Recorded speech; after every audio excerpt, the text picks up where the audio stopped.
TG&Y was a five and dime and later of a chain of variety stores and discount stores that opened in 1935 and closed in 2001. Thank you to Chris Syons.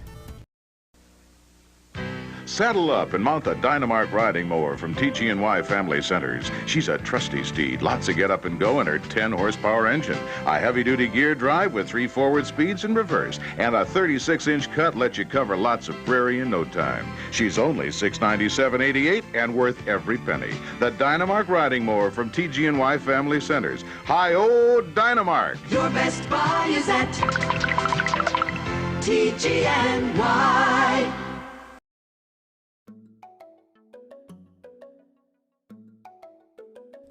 The company was organized by Rodden Tomlinson of Frederick, Les Goslin of Cordell, and Raymond Young of Kingfisher. When they met at a trade show in Oklahoma City in 1932, they individually operated a variety of stores throughout the state. In 1935, the three men pooled their resources and formed a firm known as Central Merchandise Corporation to build a warehouse in Oklahoma City. The storage facility allowed them to purchase bulk quantities directly from manufacturers rather than from wholesalers such as the Butler brothers. When Tomlinson, Goslin, and Young opened their first jointly owned outlet in 1936, the company's name came from the initials of their last names, placed in order of their age, with Tomlinson being the oldest. Generally, the outlets first opened in rural communities and small towns, and gradually made their way to urban centers and suburbs where malls developed during the 1960s. Raymond Young was the only founder to remain with the company long term. He would stay on until 1970. In 1957, TG&Y was acquired by Butler Brothers of Chicago with the stipulation that Young's leadership remained unchanged. After Young's retirement in 1970, leadership changed frequently. By this time, there were 127 retail stores.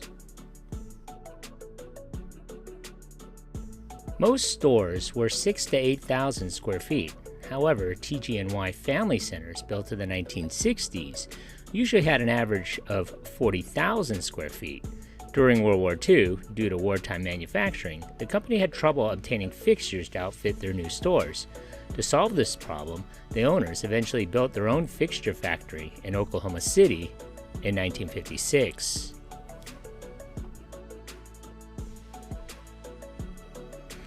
When the Butler Brothers of Chicago, Illinois bought out TG&Y, the new owners allowed the company to remain autonomous, and the management did not change.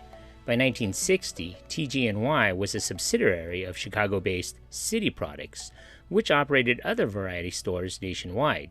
6 years later, Household Finance Corporation, HFC, purchased City Products. After its heyday in the 1960s, unsuccessful attempts were made to expand and rebrand TG&Y under trade names TG&Y Dollar, Aim for the Best, and Dollar Tea. In 1975, David Green left the supervisor job at TG&Y to open the second location in what would become the Hobby Lobby chain of arts and crafts stores, also based in Oklahoma City.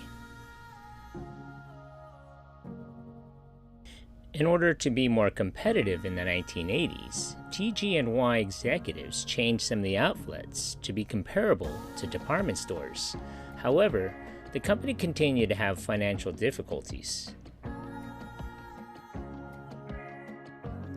In January of 1986, Macquarie Corporation of York, Pennsylvania, bought the 730 TG&Y outlets from HFC.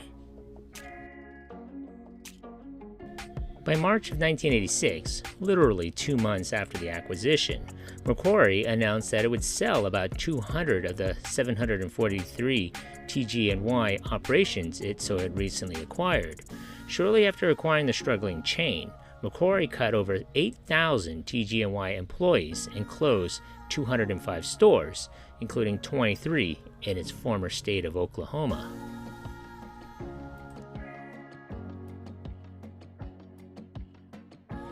At its peak, the chain had nearly 1,000 stores in 29 states from Florida to California. McCrory's moves displaced over 36,000 TG&Y employees.